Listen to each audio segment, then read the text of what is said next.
Request చేస్తున్నాను. యోగా అనేది ఏజ్తో సంబంధం లేదు. ఇది ఎవరైనా చేయొచ్చు. ఇప్పుడు మన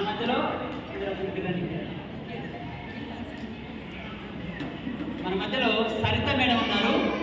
ఈమె మొన్న 30 రౌండ్ల సూర్య నమస్కారాలు చేసింది. గట్టి క్లాస్ కొడదాం. ఇప్పటికీ నీకు చేయమంటే చేస్తాను. అందరూ సూర్య నమస్కారాలు చేస్తారు ఏకదాటిగా. కానీ మీకు ఎందుకు తెలియజేస్తున్నానంటే యోగా అనేది ఏజ్తో సంబంధం లేదు.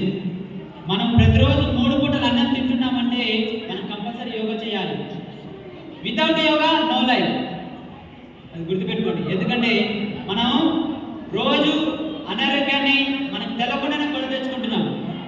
మనకు ఆరోగ్యం కావాలంటే ఖచ్చితంగా యోగా కంపల్సరీ మన జీవితంలో, దైనందిన జీవితంలో, డైలీ లైఫ్లో యోగా మనకు ఒక ఫ్రెండ్ లాగా, మనకు ఒక బంధువులాగా కంపల్సరీ ఉండాల్సిందే.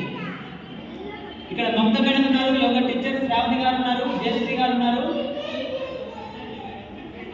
రేణుక గారు ఉన్నారు. వీళ్ళందరూ రోజు బిర్లా మందిర్ యోగా సెంటర్లో డైలీ యోగా ప్రాక్టీస్ చేస్తున్నారు. అందుకనే మీకు ఒకసారి చూపిద్దాము అని చెప్పేసి నేను ఈరోజు ఇలా పిలిపించడం జరిగింది. వీళ్ళకి ఒకసారి గట్టి క్లాస్ ఉన్నాం.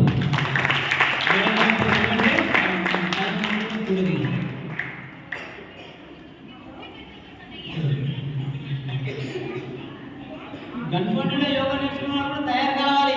గన్ఫండ్లో మనకి ఇంత చక్కటి యోగా హాల్ ఉంది. అదే బిర్లా మందిర్లో యోగా హాల్ ఉంది. అక్కడ జనాలు ఇక్కడ యూజ్ చేసుకుంటున్నారు, మనం యూజ్ చేసుకోలేదు. తేడా ఏంటి?